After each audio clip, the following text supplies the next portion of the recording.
Good morning, everyone. We welcome you to our Sunday morning roundtable discussion.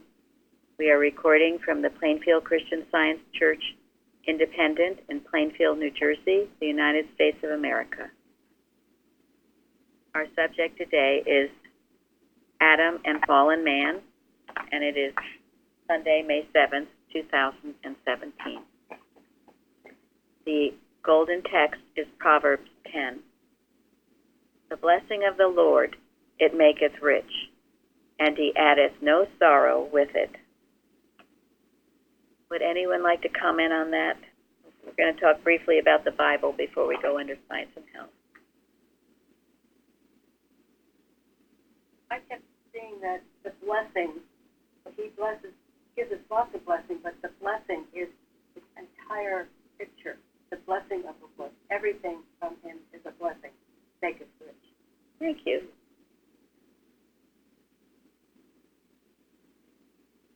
Yeah, there's nothing not good about God or anything that God made. And since God made everything there is, sorrow has no basis. The law to support it.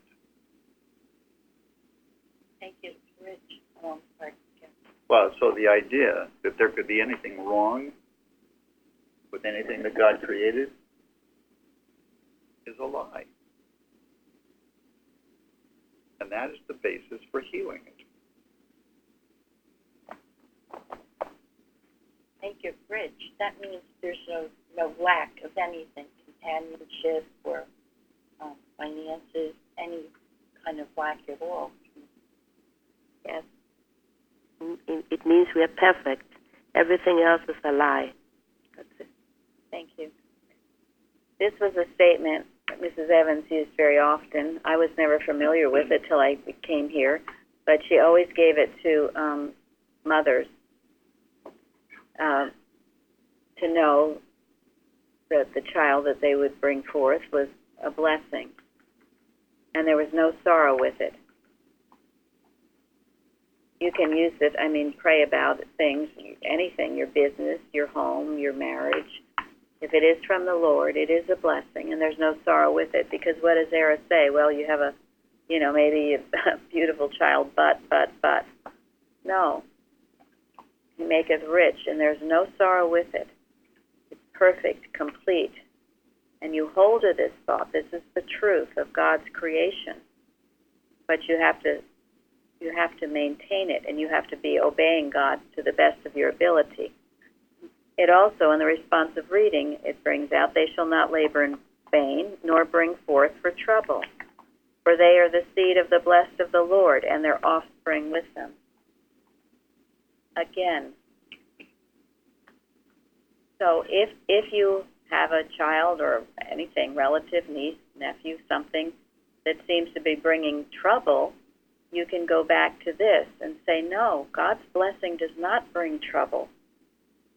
There's no sorrow with it. It's a complete and perfect demonstration of all good. You hold to it. This is the truth.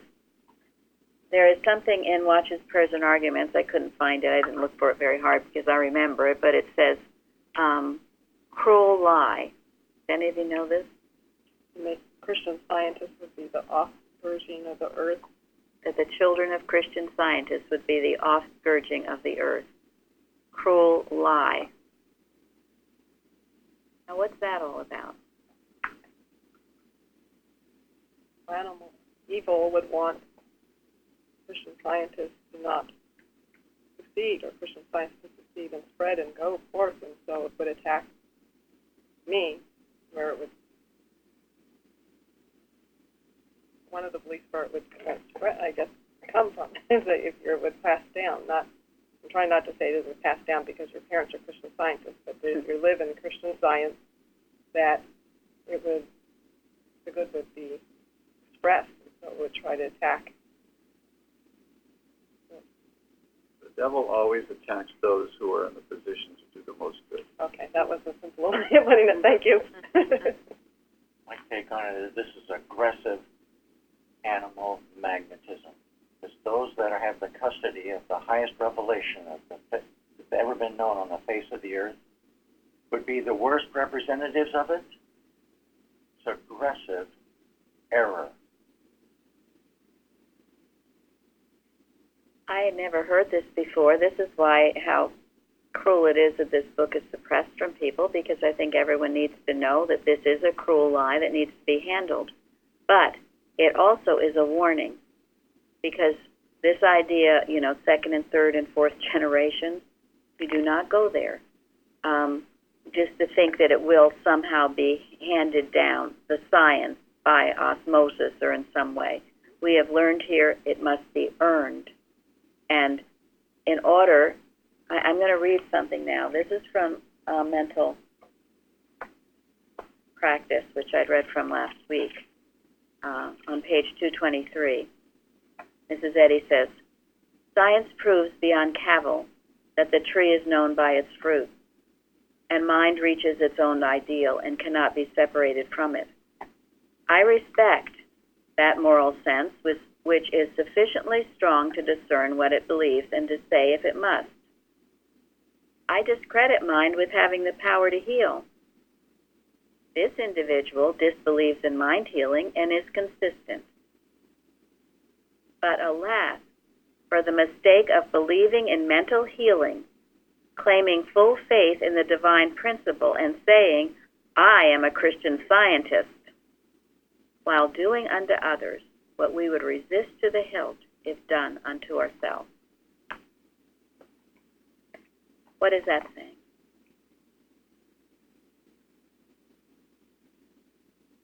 Can't be a hypocrite.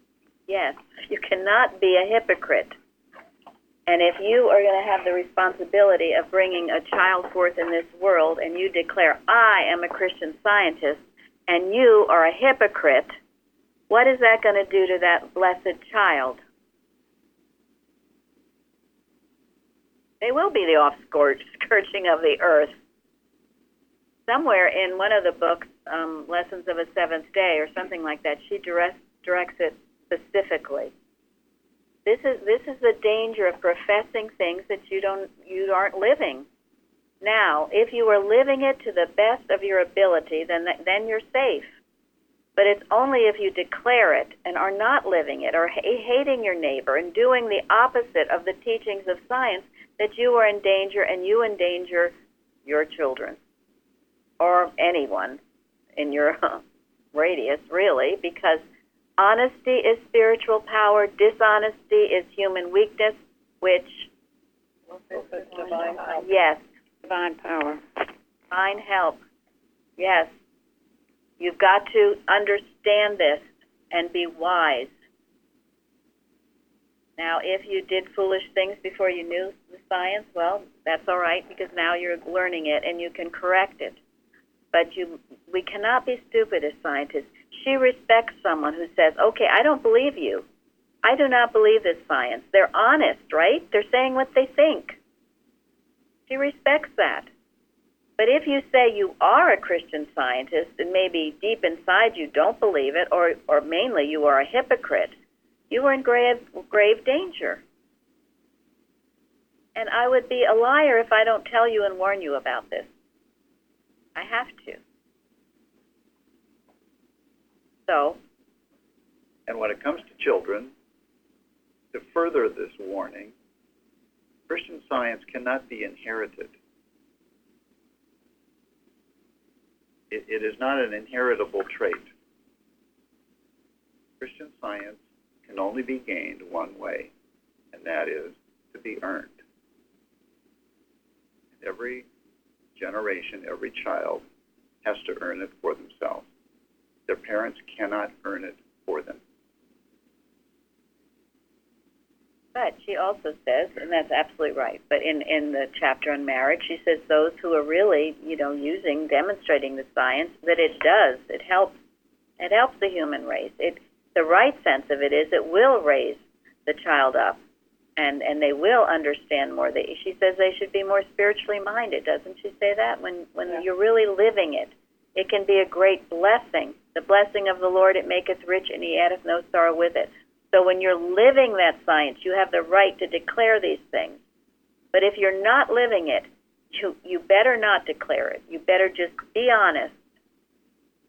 That's why, as a practitioner, Mrs. Evans would warn us, because occasionally I would get someone calling with a baby or a child case, and I knew nothing about that parent, and they wanted a quick healing. I was very, very careful. Usually I wouldn't take them if I didn't know something about them, especially if they were in the organization. Or I would give 20 minutes to it, and if things were not drastically improved in that time, I would say no. You do not fool around with this.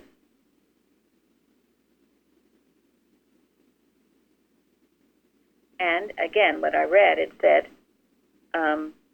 for they are the seed of the blessed of the Lord, and their offspring with them. But this is about those who are doing God's will and obeying, and not hypocrites.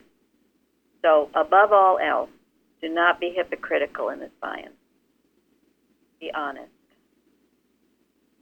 and you'll be fine. That's why we quote that. If you finish your course, if your honesty remains intact, and you will finish your course with joy. That's another paraphrase from first edition.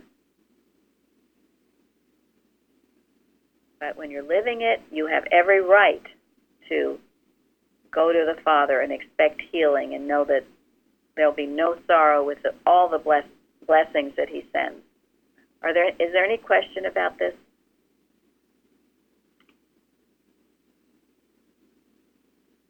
I guess not. So, and it goes on in the Bible about who are your mother, father, because we're coming up to Mother's Day, and who are your mother, father, brother, and sister? What does the Christ say? Those who do the will of my Father. Yes. He couldn't have been clearer on that one. That doesn't mean that you don't love and respect your human parents, and maybe even if they're not in the science, that's the first, one of the commandments. I forget which one, but anyway, one of the commandments. You do the best you can with them, but your real brother, sister, mother, father are those doing the will of God, and that's why in this church we have this great big family. We really do. And you won't find truer brothers, sisters, mothers, fathers, aunts, uncles, in the right sense of the word, whether you're here or not here. And then this part, which Florence commented on in the forum, and this is the false. This is the Adam dream. For unto the woman he said, I will greatly multiply thy sorrow and thy conception. In sorrow shalt thou bring forth children, and thy desire shall be to thy husband, and he shall rule over thee. So, Florence, do you want to say about what you wrote? Because it needs to be commented on.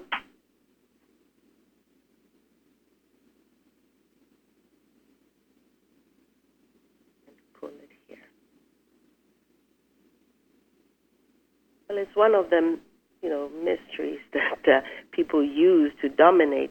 And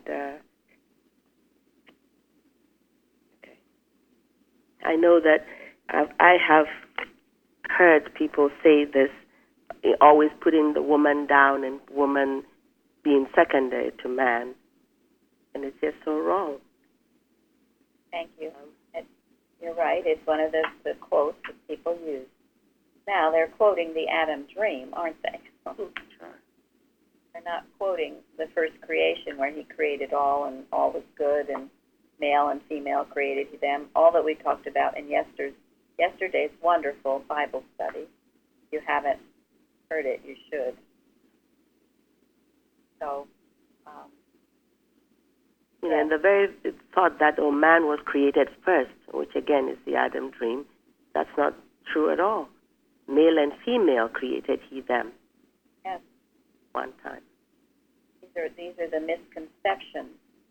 This is when the mist arose. And what is a mist? A distorted view of the whole thing. Yes. Yeah, That's the cloud that hides the truth. So the fact, that's a quote from the Adam Dream, therefore it has no truth to it. It's not true. And yet many cultures are based on that. And you see what Mrs. Eddy did to break that dream. And as was discussed on the forum, we had someone came to our church, and he could not accept the fact that women could be more spiritually minded than men, and have the right respect he needed for Mrs. Eddy. And he argued and fought, and he ended up leaving. He also left his wife. She didn't go with him. I don't think she wanted to live under that. So. No, she was being liberated by being here. Stayed liberated. Yeah. So, Mrs. Eddy did a tremendous amount to break those chains that bind that false belief that women are inferior and a man rules over them. Well, she was also a leader in women's rights movement in the United States, because it was, because when she was alive, most of the time women couldn't vote, they couldn't own property. That's in our lesson where it enabled woman to be the mother of Jesus, and behold, at the sepulchre the risen Savior, and then enabled woman to be the first to interpret the scriptures in their true sense. Mrs. Eddy. It is. And what was it that enabled them to do that? Was it just because they were a woman?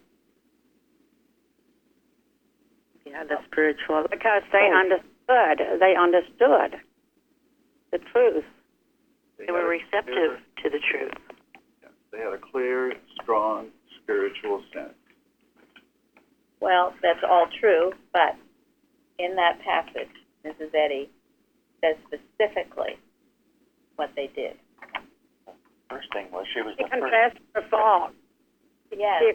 And she said it without making a fault of trying to make an excuse or blame it on anyone. Yes. Neither man nor God shall father my fault. Yes. Honest. Think about, now anyone's capable of doing that, but it takes humility, doesn't it? And it would seem, for the most part, sometimes women seem to have more humility than men. Not always, but it's a characteristic. So think of it. That is what enabled it. That importance of confessing the fault, not blaming anybody, and then meek penitence. What does that mean? She was humble, and was penitent. I mean, She was willing to change. Yes. Willing to be put whatever place God wanted her to be. Yes. This is the type of thought. I mean, I was so struck by it that it allowed all these other things to happen. But unless you have that, you block it all out. That's why the humility is a requirement, but also the penitence to change, also not blaming anybody, accepting responsibility. Those are required. it's essential to understanding the textbook. You can't, without humility, you can't accept or understand the textbook. There's a sentence that Mrs. Eddy wrote about humility. Does anybody? Genius of Christian Science. Is a prism. She calls it lens and prism. To the understanding of mind science. So what is a lens and a prism? Lens helps you Discernment. focus in on what's really important, and the prism expands to show you all that's involved and gives you a total picture, maybe what's deeper. Thank you. Did everyone hear that? That was a very good definition. Both. Lens, focus in on it, see it clearly. Augment, And then prism. Think of the prism that all the colors of the rainbow. That's fantastic. All the aspects of this. Humility brings it. Brings to your understanding of science.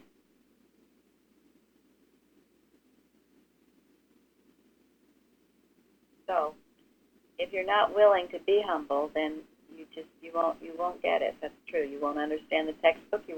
You'll be thick-headed. You'll be as the Pharisees, dull eyes and ears, and then you'll wonder, why other people are making progress and you're not. That's another lack of humility. Work on yourself. You'll see what can happen. And that is a powerful statement, that number 9 in our lesson this week.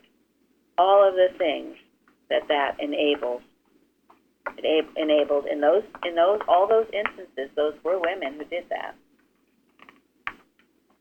And you see how it advanced mankind, that type of thought advances mankind. Ushered in the Christ, ushered in Christian Science.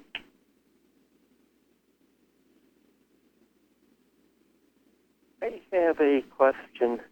I'm just thinking about sharing. Does that fit under humility or one of the other headings? Because that whole thing about dominating other people, whether they're feminine or not, is a form of selfishness, because the person dominating doesn't want to share with them. They want to just take from them. Well, sharing is an act of love. Domination is usually based on fear and insecurity. You push someone else down to build yourself up, keep them your slave. It's the Adam dream, and the Adam dream has nothing good in it. Nothing.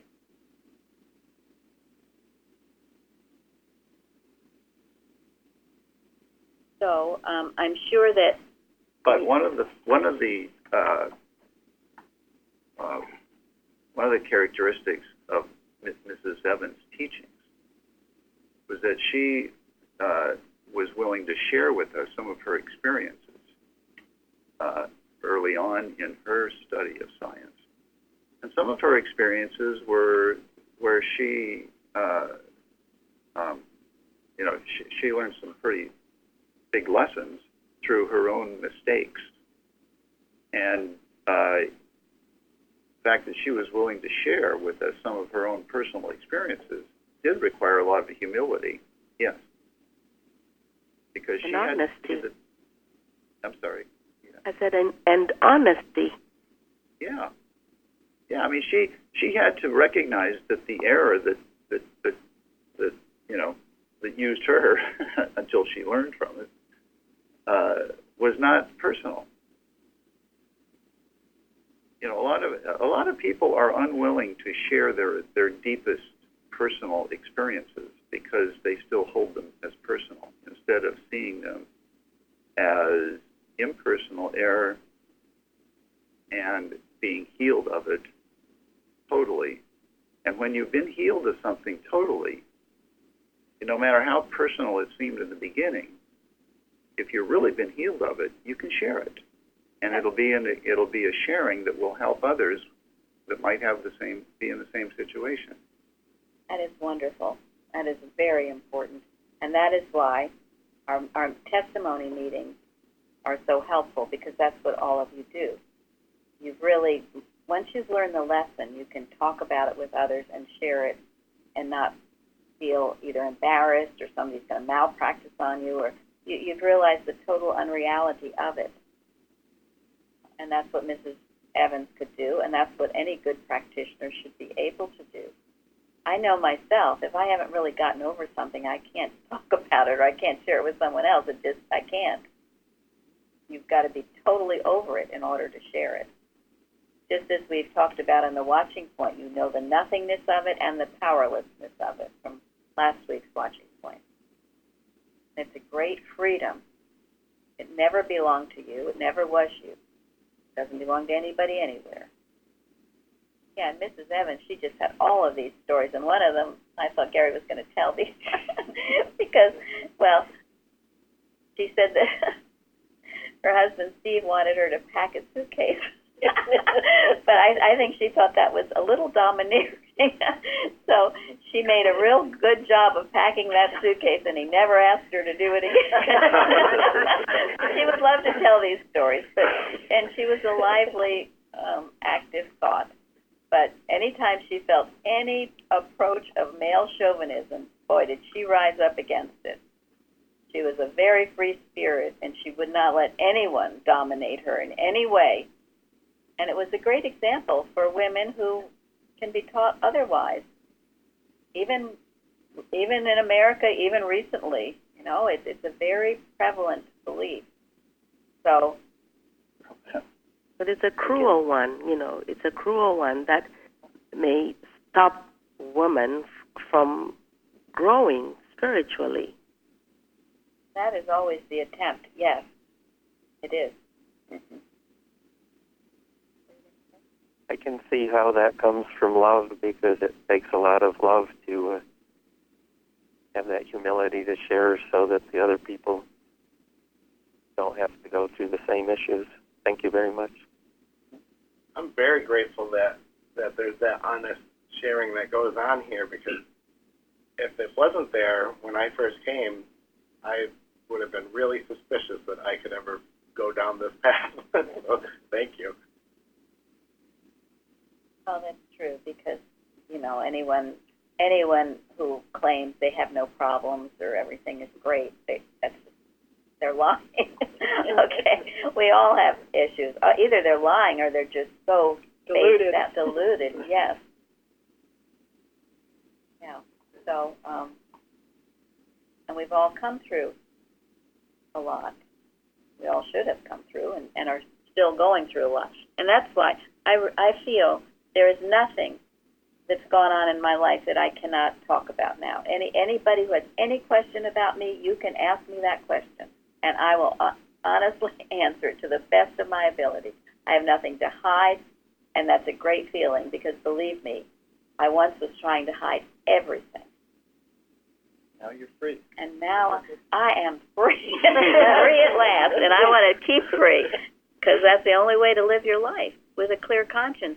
But if you are humble, and also if you are penitent, and if you do make a mistake, to admit it and get over it and ask God's forgiveness, you can kick up your heels and go on. But if you don't, and you harbor it, or you're mad at the person who corrected it or whatever, then it stays with you and it builds. And I can often tell, who has truly been healed of something and who hasn't by their ability to discuss it freely. Something you cannot fake. As the lesson also says, and I love it, that God is not mocked. Principle is imperative. And there is no hypocrisy in science. This is what this whole discussion has been about, citation 11. There is no hypocrisy in science. Principle is imperative. You cannot mock it by human will. Science is the divine demand, not human. Always right. Its divine principle never repents, but maintains the claim of truth by quenching error. Now, the divine principle never repents. And, that's why, and it's sometimes very tempting, if you have been told to take a stand by God, and make sure that that's true, and you take that stand, and the Bible says, having done all, to stand, because very often, sometimes you'll feel, oh gosh, I shouldn't have done that, or it's too hard, or maybe I should apologize to everybody.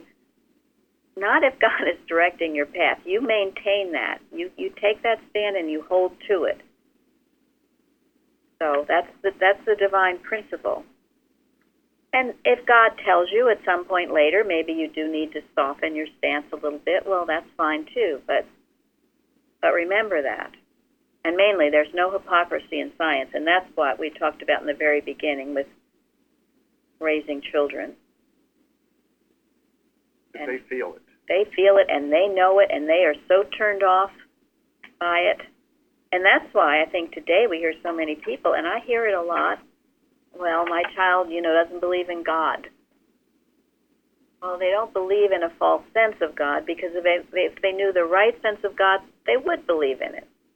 So take heart. They'll get that right sense.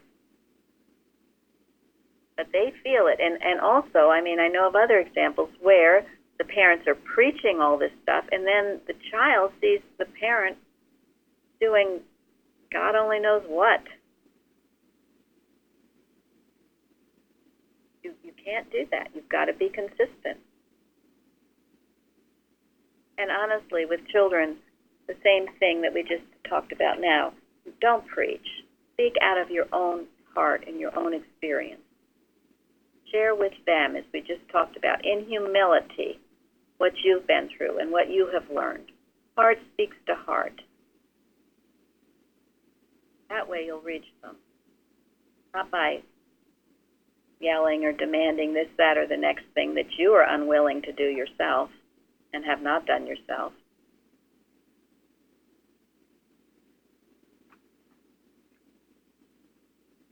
So, okay, and then we'll get into the deeper the era into which mortal mind is plunged, the more intense the opposition to spirituality, till error yields the truth. So what did you say about that, Linda? Well, I got a definition of plunged, and I thought it was interesting because what it meant to me was the more you get drawn into the picture around you. The definition of plunge is to immerse, to thrust or dive into, rush into distress, or throw oneself headlong. I felt like that was, it sounds like the way. Very descriptive. It was, and so I realized that statement always stood out to me, what she was saying, what you were, and just made it very clear. She just means if you're going to get into the mortal picture, then the opposition is getting out of it, really, to me, is that's the opposition. So I want to be more alert not to be plunging into. Yeah, I really like that rush into distress, because I know that was the entirety of how I lived before.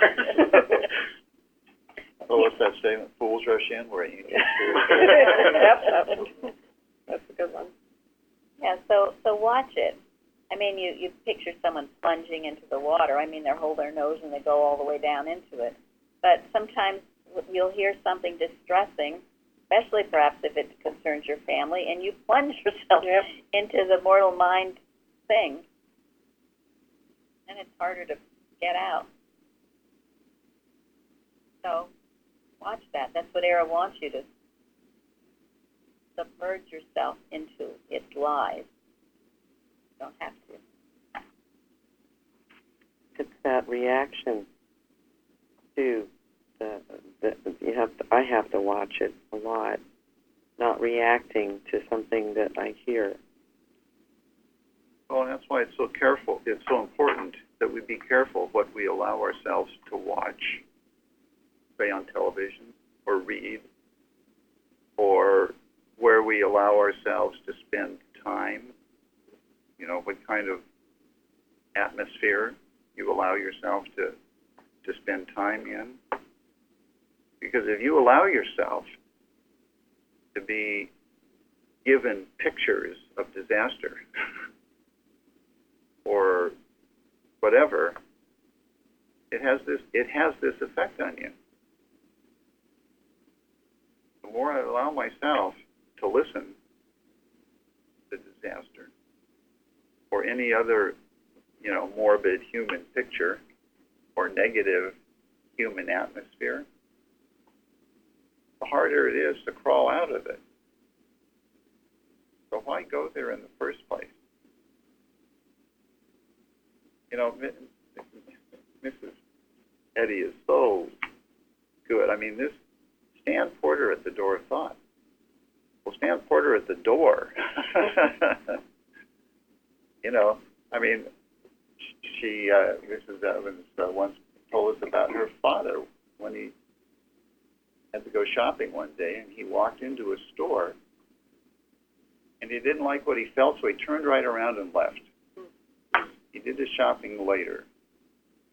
But he sensed an atmosphere that was opposed to his spirituality. So he left it. You often can feel it when you enter any situation. And if whatever's your duty to do, you can do without harm to yourself. So it's your duty. You radiate and you bring your own atmosphere of divine love, power, and strength with you. And that heals and blesses and will annihilate everything that's unlike God. But you go in with authority. So, but if you don't have to and you still go into it, I'm somewhat astounded. Sometimes I'll see, on the TV guide, all of these crime stories, and I'm not talking about necessarily the made-up ones. I'm talking about real ones. The people watch this stuff over and over. People get murdered, and they sit and watch it. Spend an evening watching this. What kind of thought? What are they putting into their thought? It's mind-boggling to me that anyone would do that or want to do it. And how wicked of some of these stations to put them out, but I guess they make money on them. Don't fill your mind with that stuff. Same thing with movies that are so sinister and awful. So, and then that goes to the Adam, where art thou, which Bruce wrote about.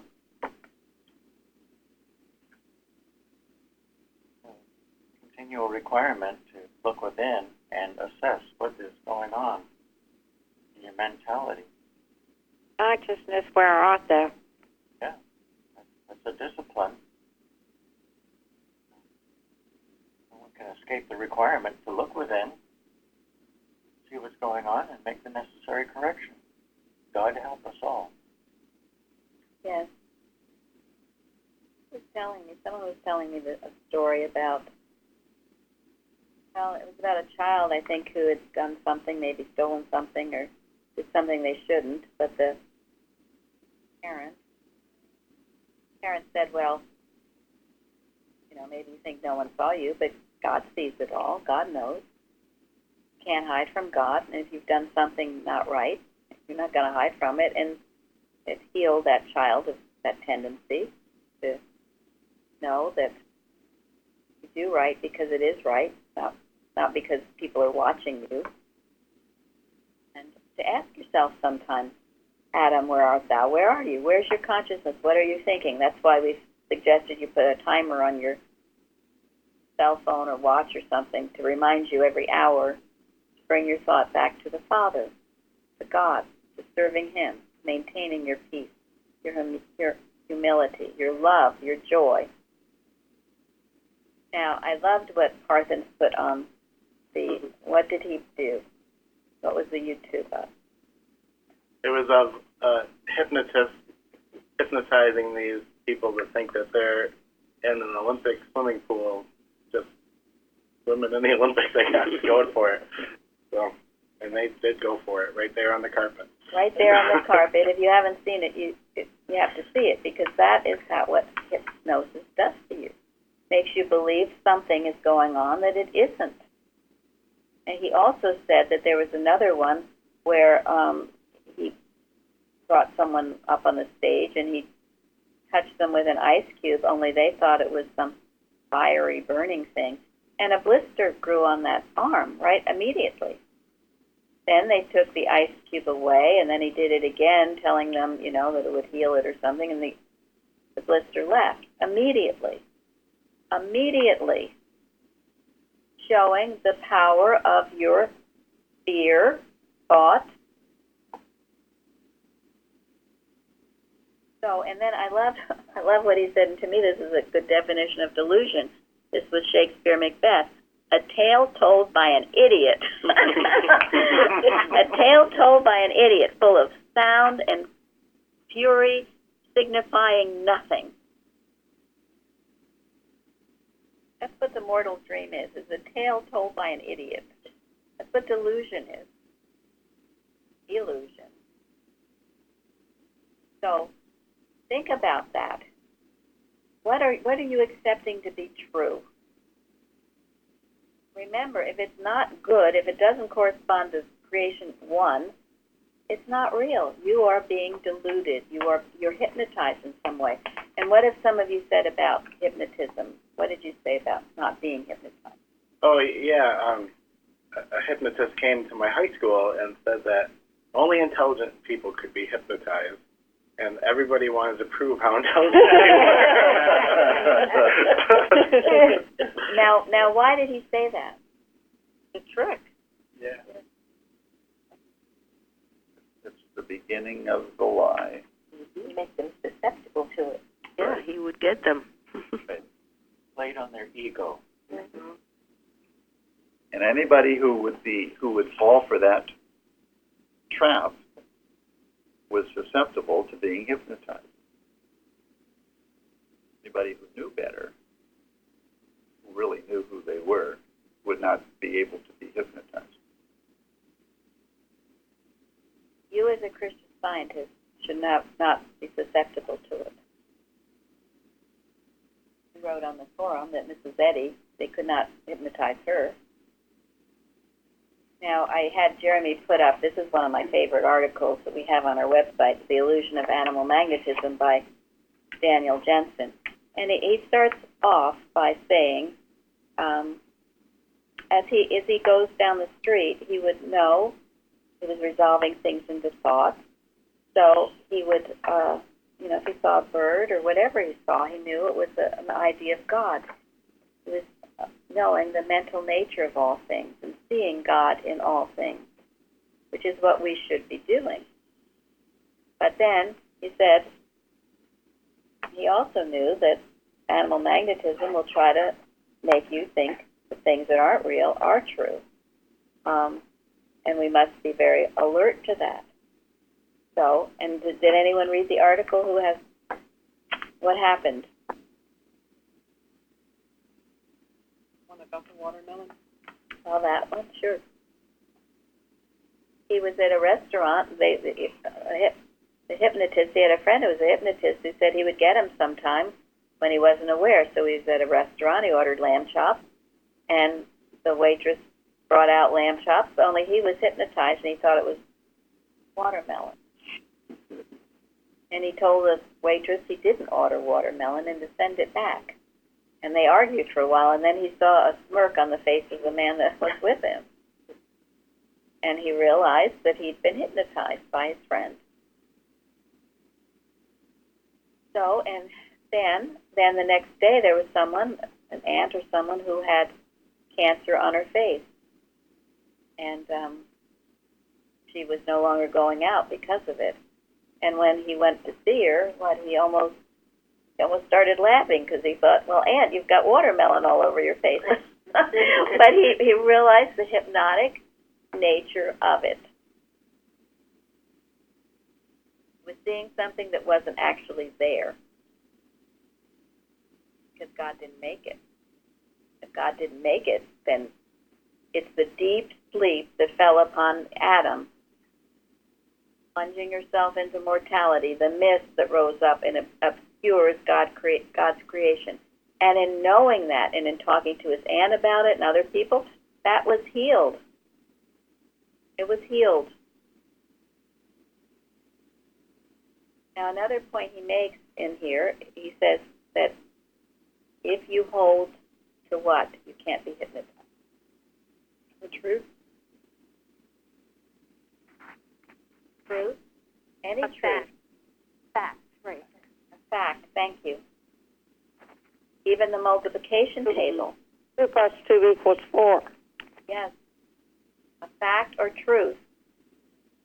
And of course, in science, this is why you hold to the truth that you are God's child or God loves you. You hold to some truth to dehypnotize yourself from the picture. Go ahead. No, it's a controlling thought that you talked about. Yes. Mm-hmm. Control thought. In last week's Roundtable, or whatever it was, the John Wyndham story, guy taken prisoner of war, he wrote on the prison cell, CT, control thought. He refused to be hypnotized in that prison cell. He held to the truth. And because of that, he was released. You can read the book, Ultimate Freedom. by John Wyndham, which goes into it in detail. I love that a passage in Miscellany where she says, "Good thoughts are an impervious armor, clad therewith. Thou art safe, and all those on whom your thought rests are thereby benefited." Thank you. That is what our leader says in Miscellany. You should all know it. When you are clad with those good thoughts, error cannot reach you. It's impossible. That's why, some people seem to be immune to things and others aren't. But it's your thought, how strong you are in that truth. So remember this and stick to the facts of being. I love one of the definitions of delusion, and I didn't bring it with me, but it was where you are convinced that something is true that isn't, that has been proven not to be true. That it is a fact that it is not true, but you're deluded into thinking it's true. And that's just what the whole Adam dream is about. Animal magnetism. Getting you to think something is true that is. The word, beguile, the definition is deluded. Oh, wow. Great. Beguiled, and that's what the serpent does. Beguiles you.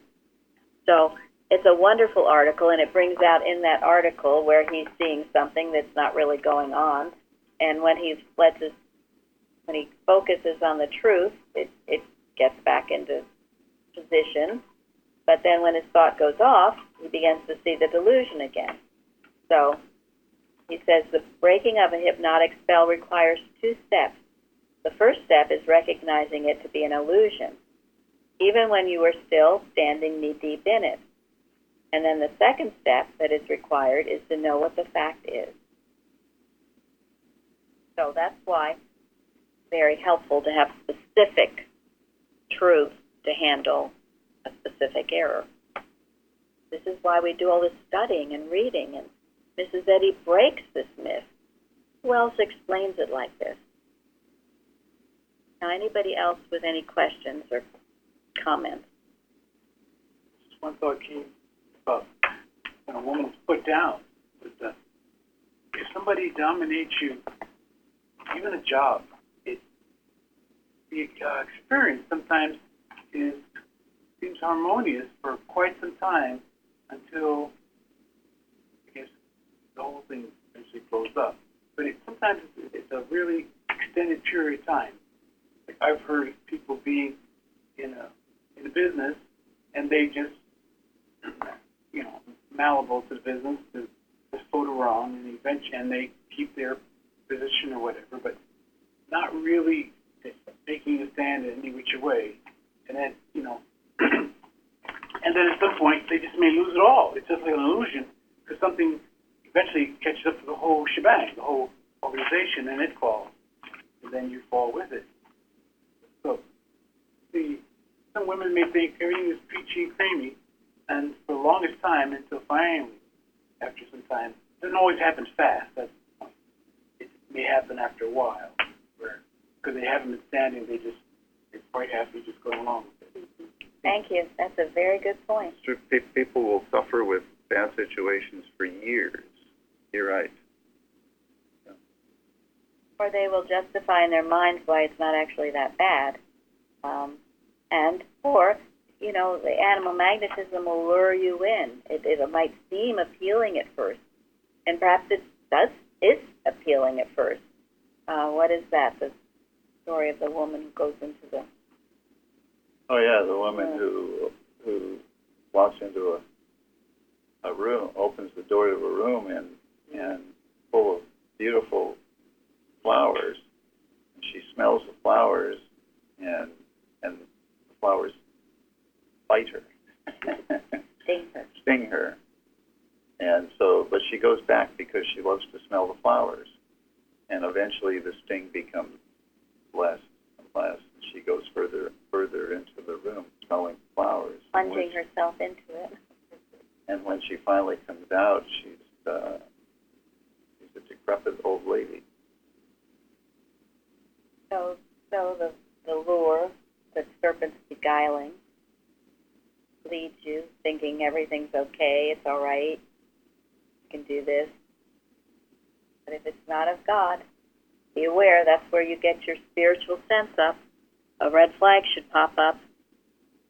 And in 4, Science and Health, the parent of all human discord was the Adam dream, the deep sleep, in which originated the delusion that life and intelligence proceeded from and passed into matter. And the devil isn't going to do this in a way that turns you off. The devil is going to do this in a way that makes it look really, really good, really attractive. So that's where your spiritual sense, got to feel it, and you've got to go with it, because if you don't go with it, again, the voice will get softer and softer and fainter, and you'll be beguiled into something, and then as Craigie said, it's going to explode in your face. Eventually it will. It can't help but, because all error can do is destroy itself. Okay, I'm going to end on Watches, Prayers, and Arguments. This helped me so much this week. It's page 82, Argument. How many Christian scientists give treatments as though they knew that mind really heals the sick? The real thing is the presence of mind and the realization that there is no other presence. Do not be afraid to take this stand and demonstrate it. Make God all, for God is all, and there is nothing else. It is just as though mind were saying, I am here, and there is nothing else here. I am the practitioner, and I am the patient, and there is nothing else, and neither can be other than I am. It is this infinity, this infinite presence, that makes disease impossible. Don't squabble with yourself mentally and wear yourself out with arguments, either audibly or silently, but be firm and know that God is the source of your intelligence. Be still and know. Quiet the material senses one after another and withdraw to the secret place of the Most High. And after you have shut out the material clamoring, you can hear the still small voice. The Bible tells you, the battle is not yours, but the Lord's. Meet every problem that comes up as its master, knowing that that which hath been is now, and that which is to be hath already been, and God requireth that which is past. This implies that nothing which is not good can remain permanently in consciousness. Mary Baker Eddy. Amen. Welcome. So we will go now and have a healing service that will wipe out this belief of Adam and the fallen man. We're not going to have it. We're in that first creation where we will stay. Thank you. Thank you. Thank you so much. Thank you so much.